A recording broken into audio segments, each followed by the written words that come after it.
జై శ్రీరామ్ అండి.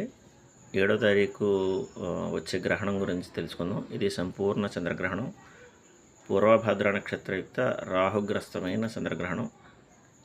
ఈ గ్రహణం పూర్వభాద్ర నక్షత్రం వారు, శతభిష నక్షత్రం వారు, కుంభరాశి వారు ముఖ్యంగా ఈ గ్రహణానికి సంబంధించిన దోషాలని పోగొట్టుకోవడం కోసం శాంతి చేసుకోవాలి.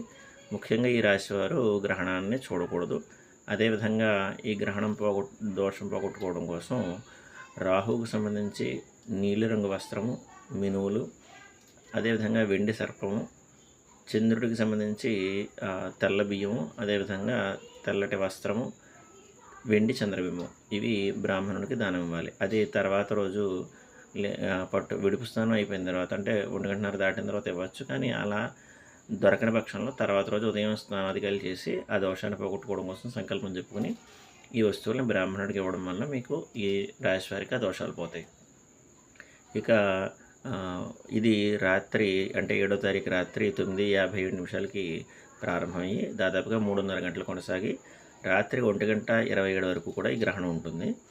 ఈ గ్రహణ సమయంలో అనుష్ఠాన పరులకి మంచి యోగం అని చెప్పచ్చు. ఎందుకంటే ఎక్కువ సమయం ఉంది కాబట్టి చాలా చక్కగా మన అనుష్ఠానాన్ని గ్రహణ సమయంలో చేసుకోవడం వల్ల అత్యంత పుణ్య ఫలితం ఉంటుంది. అయితే హోమాధికాలు, అభిషేకాధికాలు చేయడం అనేది చెప్పబడలేదు. కేవలం జపం మాత్రమే చేయాలి. ఎవరికి ఏ అనుష్ఠానం ఉంటే అనుష్ఠానం చక్కగా చేసుకోవచ్చు. లలితా సహస్రం ఇత్యాది పారాయణలు గురుముఖత నేర్చుకున్న వారు కూడా చక్కగా పారాయణ చేసుకోవచ్చు.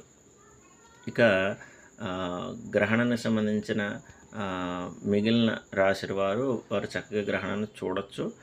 అయితే గ్రహణానికి సంబంధించి సాధారణంగా నెగిటివ్ ఎనర్జీలు ఉంటాయి కాబట్టి పూర్వం నుంచి చూడకూడదు అనే నియమంతో మనకి చెప్తున్నారు. ఇక ఆహార నియమాలకు వచ్చేటప్పటికి ఆరోగ్యవంతులైతే 1 గంట 2 గంటల లోపు ఇంచుమించుగా మధ్యాహ్నం భోజనం చేసేసి ఇంక రాత్రి ఏం తినకూడదు. అనారోగ్యవంతులు, పెద్దవారు, చిన్నపిల్లలు, బాగా ఉన్నవాళ్ళు, ఆకలికి తట్టుకోలేని వాళ్ళు 6 గంటల లోపు, అంటే రాత్రి 6 గంటల లోపు భోజనాధికారులు పూర్తి చేసేసేయాలి. అదేవిధంగా ఉదయం 7వ తారీఖు ఉదయం కానీ 8వ తారీఖు ఉదయం కానీ పూజాధికారులకి అడ్డు లేదు. 8వ తారీఖు పూజాధికారులు చేసుకున్నప్పుడు ముందుగా ఇల్లు కడుక్కొని, అదేవిధంగా దేవుళ్ళని కడుక్కొని ఆ తర్వాత పూజలు చేసుకోవాలి. ఇక ఆబ్దికాదులు పెట్టుకునే వారికి 7వ తారీఖు మధ్యాహ్నం 1:30 లోపు ఇంచుమించుగా ఆబ్దికం పూర్తయిపోయినట్లు చూసుకోవాలి. 8వ తారీఖు చేసుకునే వారికి ఇబ్బంది లేదు, శుద్ధి చేసేసుకుని ఆబ్దికం పెట్టుకోవచ్చు. ఇంకా ఎవరైనా ఈ ఛానల్ని సబ్స్క్రైబ్ చేసుకోకపోతే దయచేసి సబ్స్క్రైబ్ చేసుకోండి. జై శ్రీరామ్.